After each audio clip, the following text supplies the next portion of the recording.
You need self energy to be able to communicate with these parts. Mhm. Give this feeling of safety, of or curiosity, or all the 8 C's, right? Um, but how do you know as a therapist that someone is really in that self energy? Going Inside is a podcast on a mission to help people heal from trauma and reconnect with their authentic self. Join me, trauma therapist John Clarke, for guest interviews, real-life therapy sessions, and soothing guided meditations. Whether you're navigating your own trauma, helping others heal from trauma, or simply yearning for a deeper understanding of yourself, Going Inside is your companion on the path to healing and self-discovery. Download free guided meditations and apply to work with me one-on-one at johnclarketherapy.com. Thanks for being here. Let's dive in. Nikki is a Dutch therapist and trainer who works with trauma from a neurobiological perspective. She has studied with multiple researchers and clinical developers. In the last years, she started working more from neurobiology as a basis for IFS, EMDR, and somatic therapies. She recently added the Finding Solid Ground program to her practice. This program marked a turning point in her own approach to therapy, shifting her focus even more clearly to trauma healing methods backed by neurological insights. Nikki also provides trainings in neuro-informed working to other therapists, social workers, and body workers. Nikki, thank you so much for being here. How are you doing? And maybe a little more about who you are and how you got here. Thank you. Thank you for the invitation. Sure. So yeah, I work more from neurobiology since a few years now, and because it gives such a clear view on how trauma works on a deeper level, and you can really work more bottom up instead of top down, which makes a lot clearer to the therapist to know that there is a chronological order on building up a brain and what happens in trauma, and also what is very important is that you start knowing that what doesn't happen when there's trauma. So what parts of the brain are not active or are not in a default uh, mode network. So it's very important to, when you know that, is it makes it a lot more logical. Mm-hmm. Yeah. Yeah, let's keep going with that. So, based on your research and learning, what do we know about trauma in the brain? Um, yeah, So just to be clear, I'm not the one doing the research. sure. I work with the research that is done, and I have two people that are very dear to me. They're really good trainers. First, that is Dan Siegel, of course. Everybody or most people will know him probably. Hmm. The Ham Model of the Brain, the Window of Tolerance, and Ruth Lanius, and she's a Canadian neuropsychiatrist, and she developed together with her whole team. She developed Finding Solid Ground program based on her neurological research. And she has been doing research on trauma and especially dissociation Hmm. for well decades now. Hmm. Yeah. And she gives she does a lot of research, and what she does, and that is very amazing, is that she not only does this research for on trauma and dissociation, but she also um, when she developed Finding Solid Ground, what she did together with her whole team, of course, is not only her, but what they did is that they didn't only test the program by talking to people or asking them about how they are feeling, or but what they really did is that they actually put these people through scanners and see how their brain was reacting. So it is not you can actually see in deeper in the brain if the brain is organizing differently, more towards safety instead of towards survival, Hmm. which, well, it gives a perspective on, is there only coping because when you're doing these therapies, of course, you hope that things will really change, like, on a deeper level, but you never really know that, right? And the moment that you can make the brain visible, and you can see how the brain can adapt, not only how it started as being adapted and organized towards unsafety, that it can actually change towards safety, which Mm-hmm. is which is amazing. Mm-hmm. Yeah. Yeah. So say more about how how trauma affects the brain. So there are different things happening when a brain is organized towards survival, and there is the thing is that we talk a lot about the nervous system, right? And these days, when we hear the word nervous system, often people think that we're talking about the autonomic nervous system, right? So the parasympathetic and the sympathetic branches. We talk a lot about the vagal nerve, um, and the vagus nerve, and that is correct. But it's not the autonomic nervous system is not the only part. It's only a part of the whole nervous system. So what we see in therapies is that often therapies are either organized top down from the thinking brain, from the prefrontal cortex, downward, right, towards feelings, or and now that's done a lot, right? That we are working with the autonomic nervous system to see if we can regulate and stimulate the vagus nerve so that we get. But the thing is that what we actually forget is that the center of our nervous system, where everything gets directed from, is the brainstem. So it's in the middle of those two.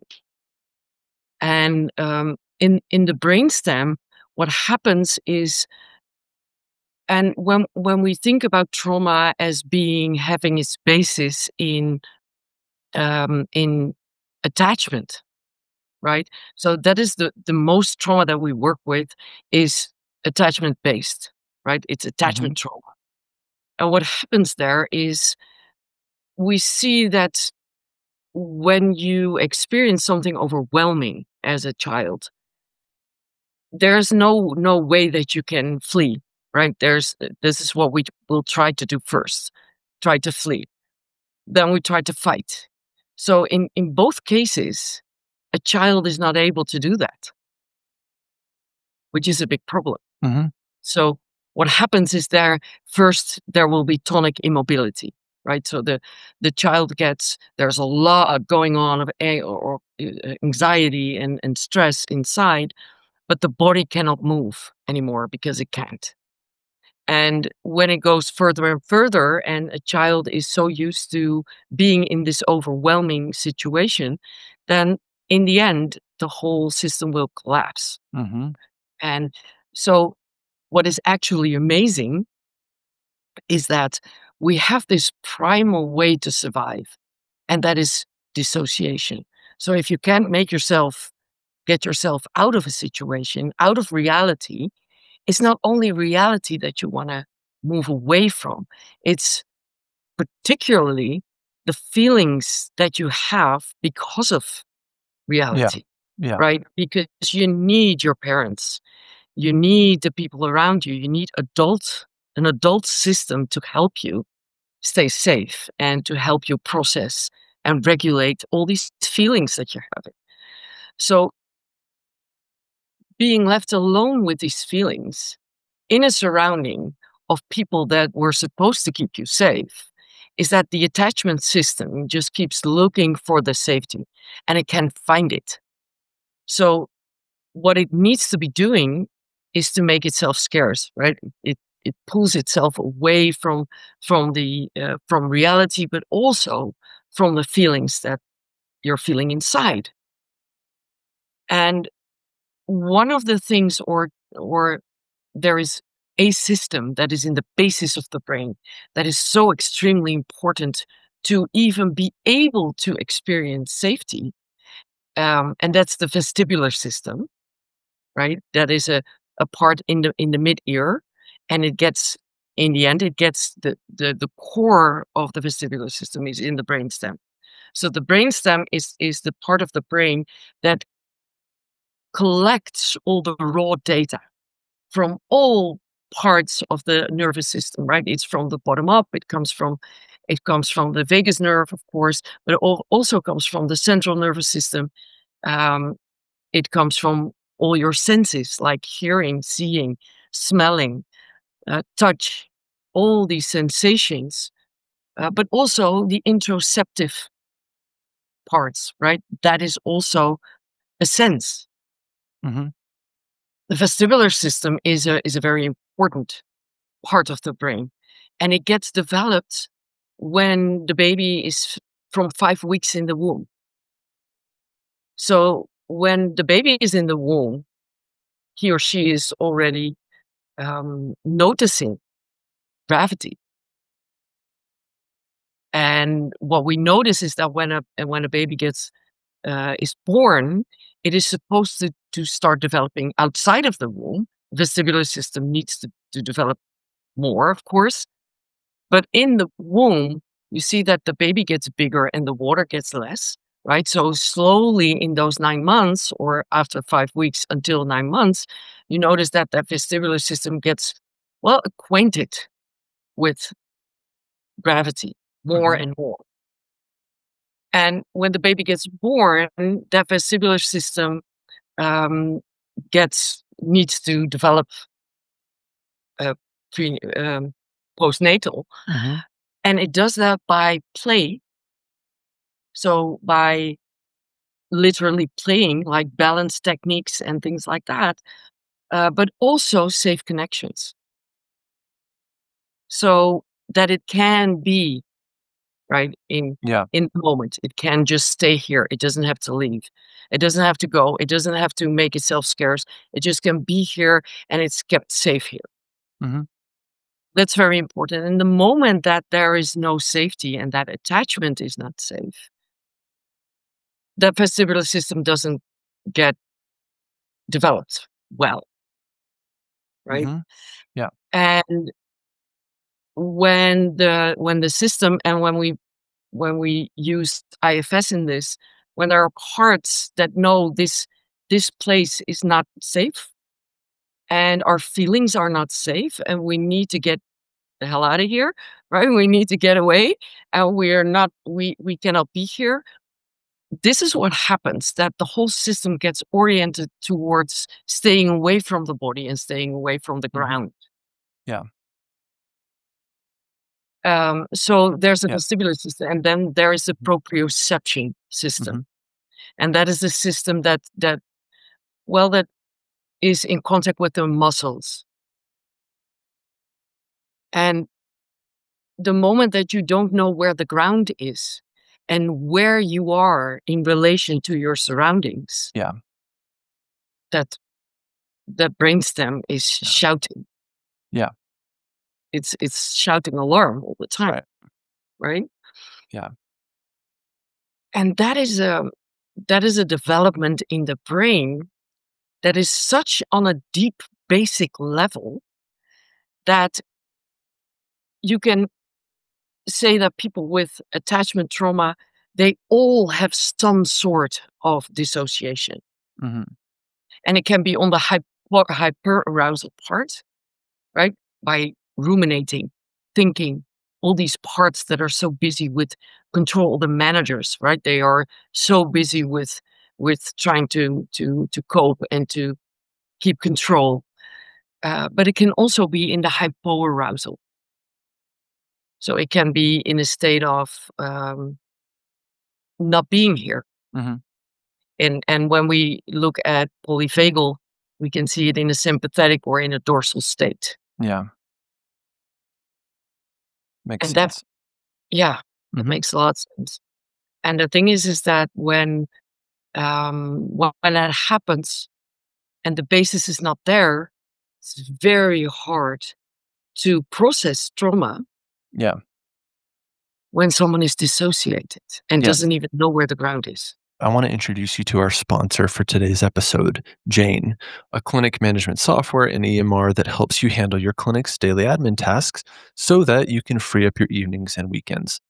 The Jane team understands how precious your time is and recognizes that charting can often be the most time consuming part of your practice. That's why they're here to help. To save you from having to start your chart notes from scratch, you can check out Jane's template library, which gives you access to templates that have been generously created and shared by health and wellness practitioners in the community. Once you have a template you like, you can choose to customize it further with charting tools such as range scales, text fields, check boxes, and more.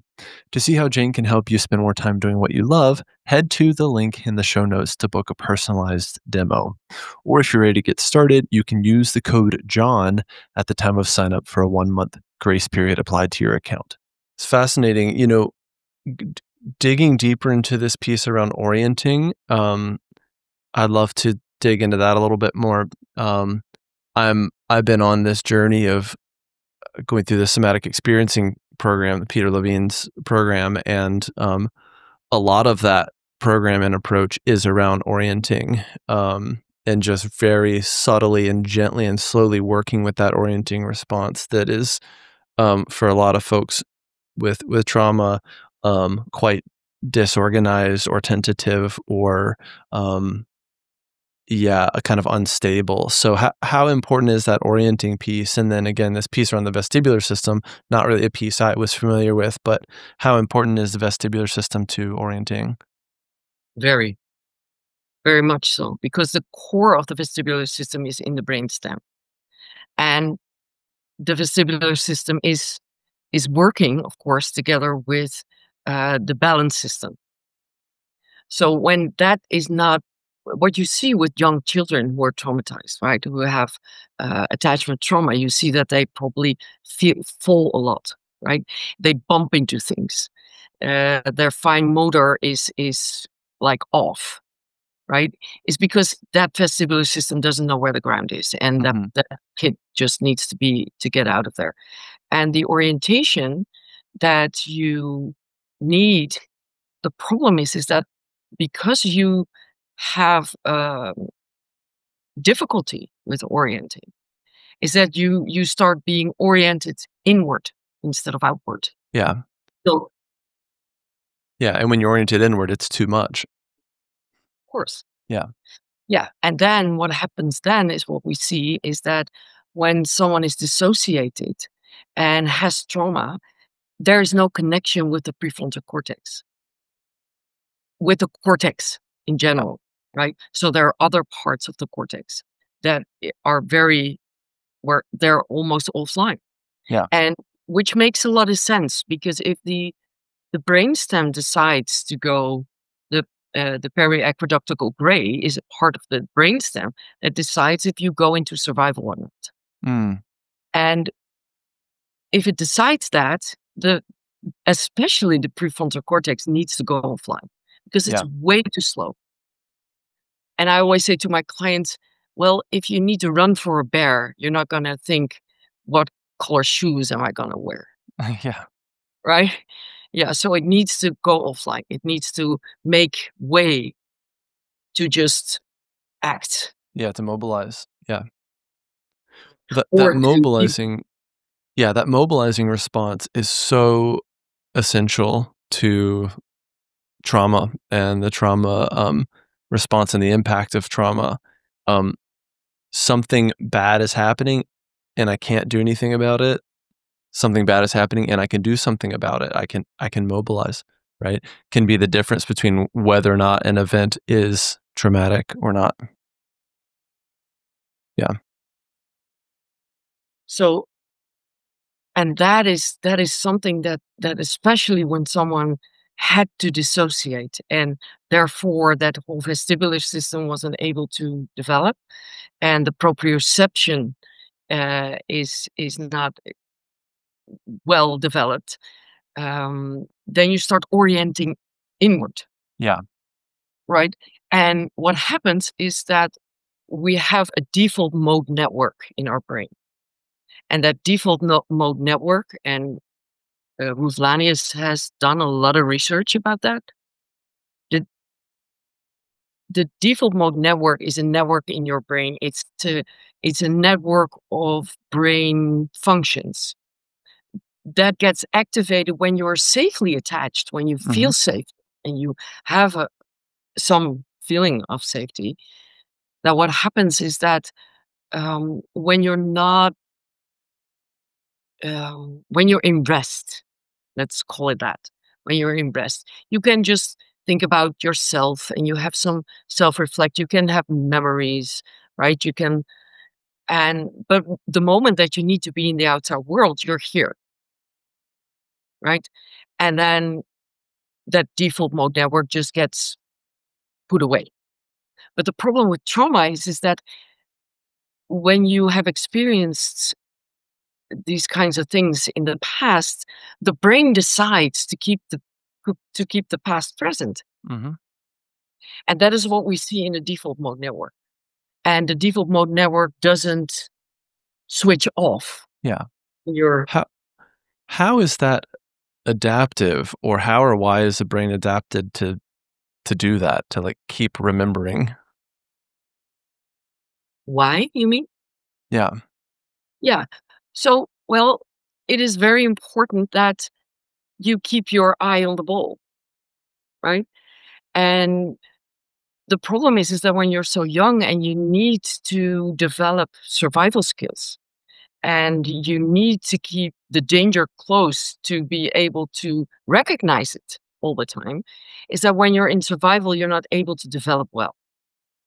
So you're not able to learn.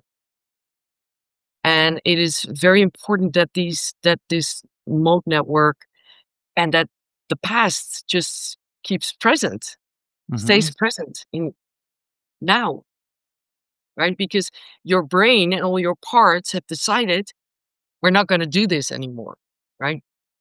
This will never happen again. Mhm. So this is why it stays close and it stays activated. Mhm. The brain is wired towards survival and not Yeah. towards development and Yeah. safety. IFS is simple but not easy.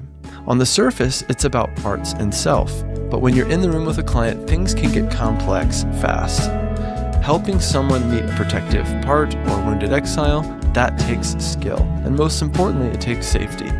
My name is John Clarke, trauma therapist and IFS therapist, and in this free webinar for therapists and practitioners, we're going to explore the subtleties that make IFS so powerful and how to navigate them with more clarity and confidence.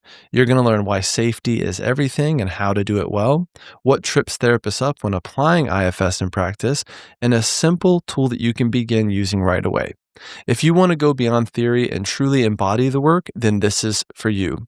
Join the free webinar today. Link is in the description. This is just kind of a curiosity of mine. How, given all of this understanding of the brain, the vestibular system, all these pieces, how do you factor in addiction to all of this? Addiction. Um, well, what we know, we also know from IFS, is that if you have all these feelings that you don't know how to handle, you find ways to not feel it, Yeah. to not. And whether it be anxious feelings or whether it be rumination and a constant thinking loop, because this is what trauma also does. It disconnects, right? The feeling loop and the thinking loop. And they just have different worlds. So you can know everything and you could have read all the books in the world and you don't know, you're feeling just, they're not connected. Yeah. And you can have feelings, too much feelings or too little feelings, and you have no idea why, Yeah. right? So there's this disconnection. And of course, there are parts that are more connected to the prefrontal cortex that say, well, those feelings, we don't know what to do with that. So let's find ways to numb it, right? Yeah. And it works. Yep. It works. Those Yep. parts are they know how to handle that. Yeah. They know exactly how to handle it. Yeah. Yeah. Yeah. And that's great. Yeah. Um, yeah, from that perspective, it's great. It's effective. It's doing It's very what it's effective. intended to do. Um, so, what was I gonna say?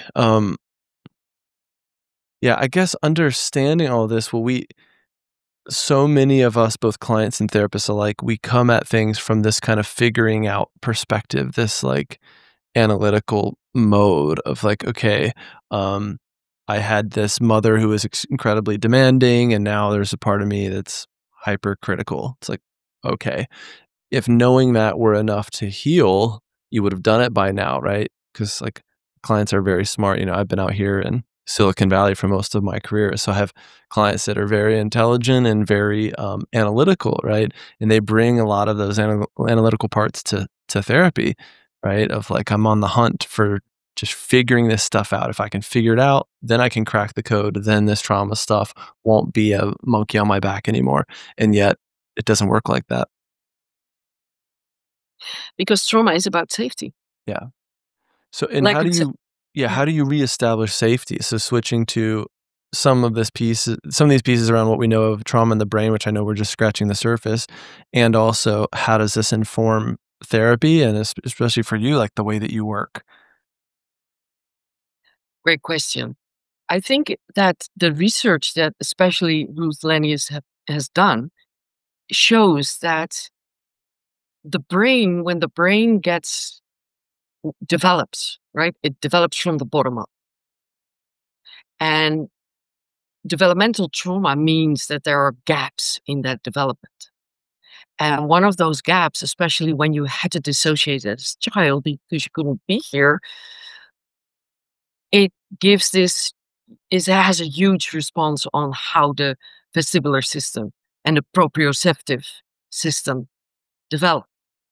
But that is our basis. It's our fundament. It's our right. You can build a house on water. So we need to go back to where it all starts. And that means is that how can you activate the vestibular system, which is very important, right? So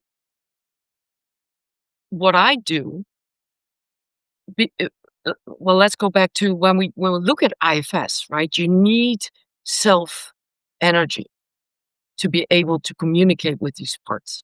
Mhm. Give this feeling of safety, of curiosity, all the 8 C's, right? Um, but how do you know as a therapist that someone is really in that self energy? And of course, you can guide your client towards unblending Yeah. and see if you can find as much self energy as possible. But that self energy is based in gravity, in Yeah. grounding, Yeah. in presence, now.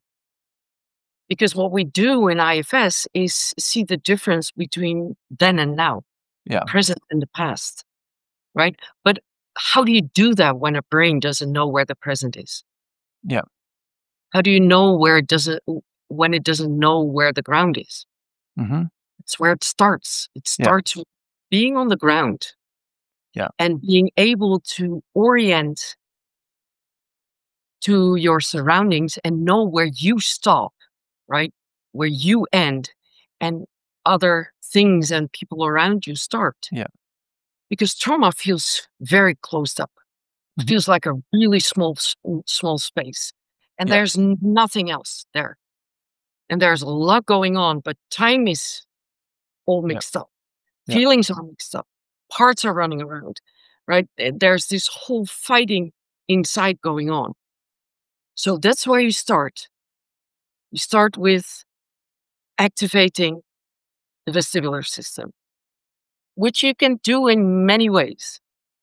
That's the good thing. You can do it in many ways. What I notice in my practice is that there are a lot of people, especially when they had cognitive therapies or even IFS, because IFS is a way of understanding, right? Mhm. Um, what I notice is that, especially people who have done IFS, is that in the sessions they can reach some self energy, but the moment they get out of the session, Right. it's gone.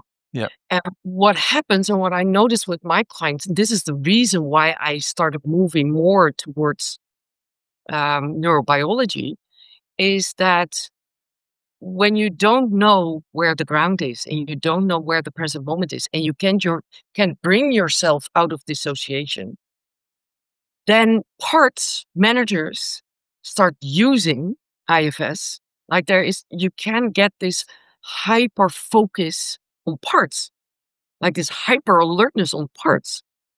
So that you hear people saying, well, and then I know there's this part and there's that part, and I don't know how to unblend from that. And Mm-hmm. right. So they get really hyperactive because of that. So what I do, and for some people, it's weird because I say, well, you can notice gravity, right? You can just feel gravity. You can start by noticing the contact points between you and the chair. See if you can notice gravity as a pulling force under your chair, right? So it's keeping you in the chair, so you're not floating around. You're staying here. But there are people that for that you need some interoceptive Mm-hmm. possibilities, right? And when the insula is not online, that's very difficult to do. So all these feelings and being lower than being here, everything that is lower is so scary. People find that very difficult. So what I do is that I say, well, let's just stand on one leg.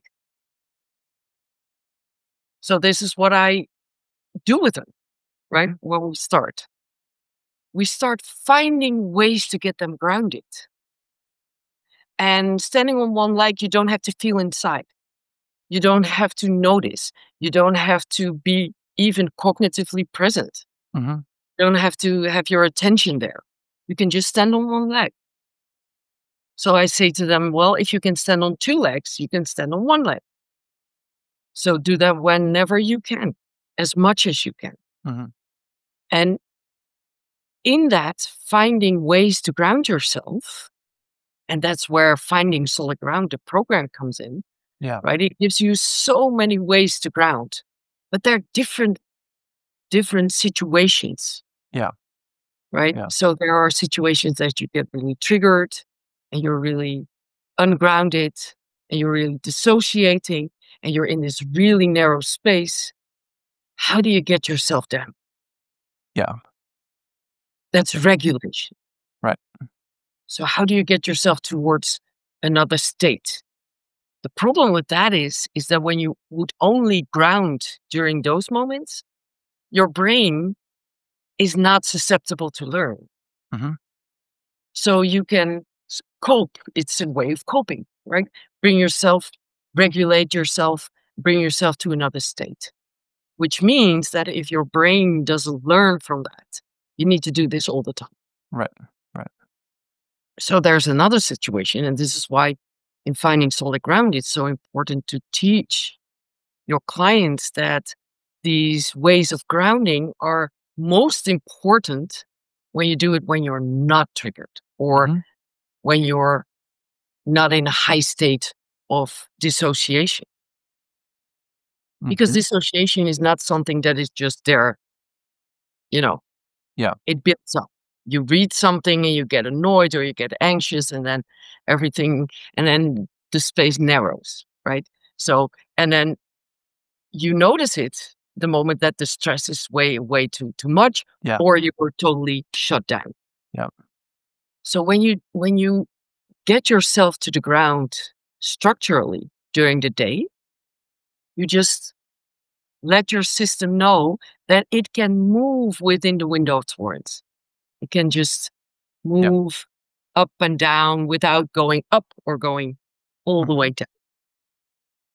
And when you do that structurally and you do that for weeks, months, right? Then your brain starts firing in different parts. Yeah. Your vestibular system gets more activated and Mm-hmm. becomes part of your present experience. Yeah. It's more integrated. Yeah. So Yeah. that's integration. Yeah. So there are different situations. And when you are dissociated and you have to get yourself down, it probably will take a lot more than just standing on one leg. Yeah. So this is one thing that I do, but there are many ways to do that. Yeah. Many ways, right? You can use a weighted blanket. You can rub your feet over the ground. You can put your feet in cold water. There's so many ways, but it's very important to do it structurally, right? Yeah. To make sure that you have this integration Mm. in the brain. Well, I would guess, in fact, I know that a lot of therapists kind of do grounding kind of haphazardly or when clients are just extremely dysregulated, right? And yeah, there's just like a very basic understanding of what needs to happen or trying to get a client to quote calm down, or whatever it is. And it's you're not necessarily like speaking the language of the nervous system in my experience. And again, that to me, that's what models like SE are actually equipping therapists to do, which for most of us who come from a true talk therapy background, it's pretty novel, right? No one in my grad school told me to tell clients to stand on one leg, you know, or anything of that nature, right? Yeah. And yet that's in taking this bottom up perspective, it's exactly the type of thing that we should be doing with our clients. And it's a very So non-cognitive process, right? Where they come in with these figuring out parts and thinking, I'm here in therapy to figure stuff out. Nikki's going to help me figure stuff out and draw some epic connection between then and now. It's like, okay, you've probably already drawn that connection. And yet here we are. Like the healing still hasn't happened, yeah, right? yeah. You Yeah. can know everything. Yeah. And this is the problem of our society.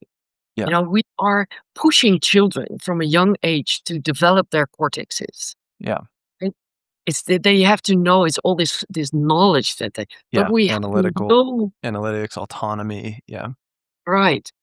So even in our school system, if we look at how we are asking children not to listen to their own feelings or their own um, things that they need to do right from their development, no, Yeah. right? We all tell them don't do that and just Yeah. sit on a chair. And yes, you can run around for 30 minutes, but only when I say so Yeah. and in the way that I tell you to. Yeah. Right. So this is children learn to dissociate. Yeah. We teach children to dissociate, Yeah. Yeah. The which is message there is comply and sit in this stationary chair for 6 hours. And if you don't, you're going to the principal's office, even though you're 5. right. And if you're angry, you have to go, they isolate you, Yes. Yeah. You have right? to go regulate yourself in another room, you know? Yeah. But it is a scream of a child for Yeah. I have all these feelings and I have no idea what to do with it. Please help me. Yeah. Right. Yeah. But we shame it. Mhm. And when there is a child that dissociates a lot or pleases a lot, right? They have parts that are pleasing all the time to be seen. We say, "You're such a good girl," Yeah. Yeah. which is Exactly. insane. It is insane. The message is always, "You can be here." Yeah. Yeah. Not everything of you can be here. Only the parts that we want can be here, Yeah. which is very difficult. Yeah. So getting into that brain when we the great thing about neurobiology and neurology is that we can go backward in development. So we go back to the basics. So what is the fundamental thing that we built our brain on? It is the sense that we built when we were 5 Yeah. weeks in the womb.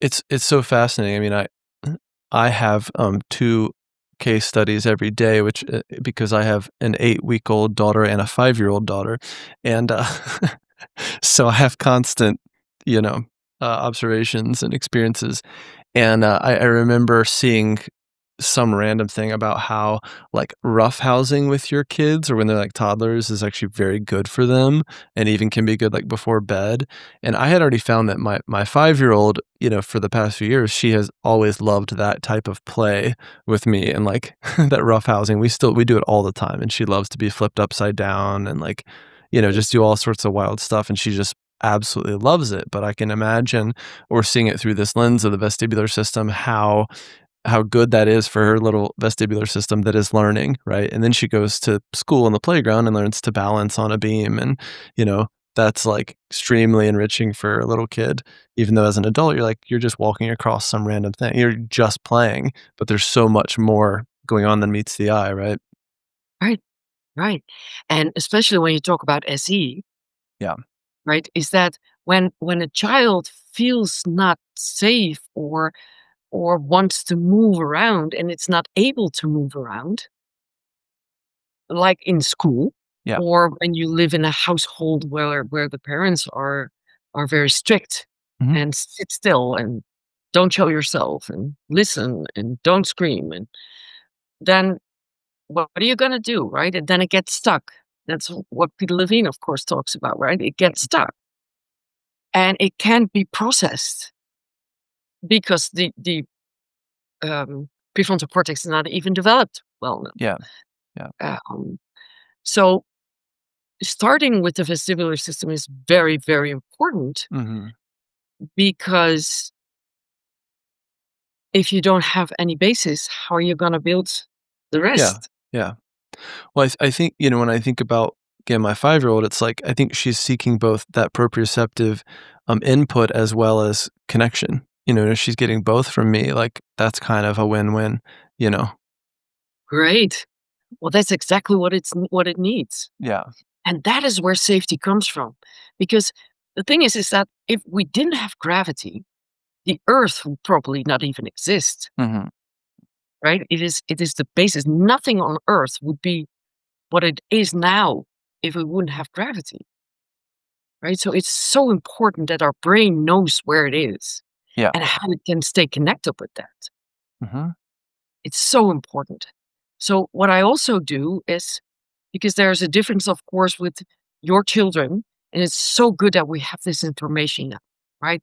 That if a child feels something that it needs to move, that it has the space to move, and that it needs to play, and it needs to fall out of a tree, and it needs to, all these things. It's so important to do that. But we work often, or at least I do. I don't work with children.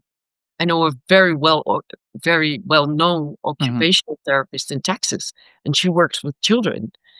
But I work with adults, Yeah. meaning that they probably have lived in this really narrow space of trauma their whole lives. Right. And this is the only thing. It's like this powerlessness, hopelessness feeling of not being good enough, like these trauma states of feeling not lovable, not good enough. So, and all this stress that is there, and they have to keep themselves in check. All these parts that needs to keep you in check and the outside world in check. So, one of the other exercises that I do with my clients, and I always start with this, and this I learned from Ruth Lanius as well, is that we start with noticing gravity, and then what we do is orienting, or at least being aware of the broader space. And it sounds really simple again, but it is so very effective Mhm. because when you are always focused inward and you stimulate your clients to, like, for example, I say, just be aware of what is right in front of you Mhm. and what is right behind you, left and right.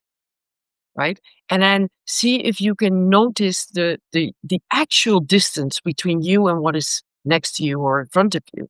And see if you can, while sitting in the chair, feeling and noticing gravity, see if you can reach your awareness out toward that, Mhm. right? So that you can broaden and widen and deepen your awareness. And then we make a step broader. So be aware of the space that is outside the room. Mhm. And it doesn't even matter what is there, but just see if you can reach out to that. Mhm. If you can expand your awareness towards the space there. And you can even do it further away. I live in The Hague and the sea is there, right? When I feel closed up, I just reach for the sea and I reach for, you know, and then you can even make it wider, and then you can say, be aware of where the sun comes up, Mhm. where the sun goes down. That is all like noticing where you are. Mhm. Where am I in space? Where's the ground? But also, what is my relation towards the things around me? Mhm. And that you can reach out. And then what you notice is that people really feel more space. Yeah. And often they do like that. Yeah. It is the same with like sounds, right? The moment that your basic sense is not on, like your vestibular system and your proprioceptive system are not developed well, Mhm. not participating, what your other senses do is they get hyperactive. So you Yeah, they get compensate. hyper. Mhm. Sorry? They compensate. Yeah. Of Yeah. course, right? So your eyes become hyper alert. And the hearing, like almost, I don't know about your clients, but they all have a problem with sound. Mm. So what I often say is, well, just notice. So first I do the grounding and then I do the orienting and the reaching out to the bigger space. And then I say, well, see if you can just notice if you can hear something. Is Mhm. there a sound around you? It can be inside the house or it can be outside the house. And then first just notice the direction of the sound. Where does it come from? And then see if you can notice what is the source of the sound. Is it a car or is it a person or is it a dog or whatever? Is it the wind? And then see if you can really notice the distance between you where you're sitting, where you're noticing, right, gravity, Mhm. and the distance towards the source. And can you place it there? Right? Can you just place it there Yeah. instead of here? Because it feels like it's really close and it's all closed up and it almost feels like they're attacked by the sound, Yeah. right? So see if you can just put it there where it belongs, Mhm. outside. This gives a feeling of there is more than only what I perceive as being Right. me. Right. Which is, in my experience, where a lot of that collapse happens, you know? And so working in this way is the counter to that collapse. It does. Yeah. It does. Mhm. And there are so many other ways in how you can make someone present. Yeah. Yeah. And Yeah. when they notice that, Yeah. they can start noticing the difference between present and past. For me, the key is all of this has to be incredibly slow and gradual and careful, and many therapists, tend to go too fast in their own busy, productive helping parts, wanna do this quickly or skip past this, or working slowly in these subtleties of the brain and nervous system is almost feels like not enough, or am I not giving my client enough or whatever, and so, I just find that all this has to be way more slow, and gradual and titrated than we often like to go, and especially in our busy, efficient, obsessed world, we can tend to go through this fast, but all of it is just so slow and steady and intentional, which is again, Peter Levine talks about the trauma vortex and the healing vortex. So that's where that healing vortex is. It's the antithesis of how the trauma happened, which is fast and sudden and too much and out of control. So therapy has to be the opposite, even if it's 20 minutes of therapy or 40 minutes a week or whatever it is. So, but just spending time in that counter vortex is in itself money in the bank, so to speak, is in itself therapeutic just to spend more time there you know?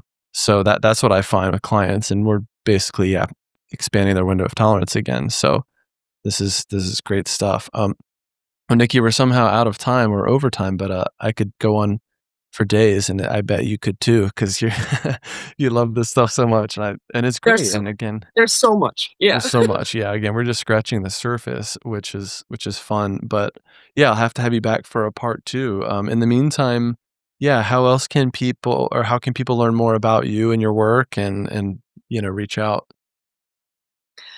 Well, I have a website. I have a Dutch one because I'm Dutch. Hmm. Um, I have a Dutch website, but I also have an English version, which can be reached under neuroinformedcare.com. And there I explain how I work, and you can get in contact with me also through LinkedIn and Instagram. So Great. Easy enough.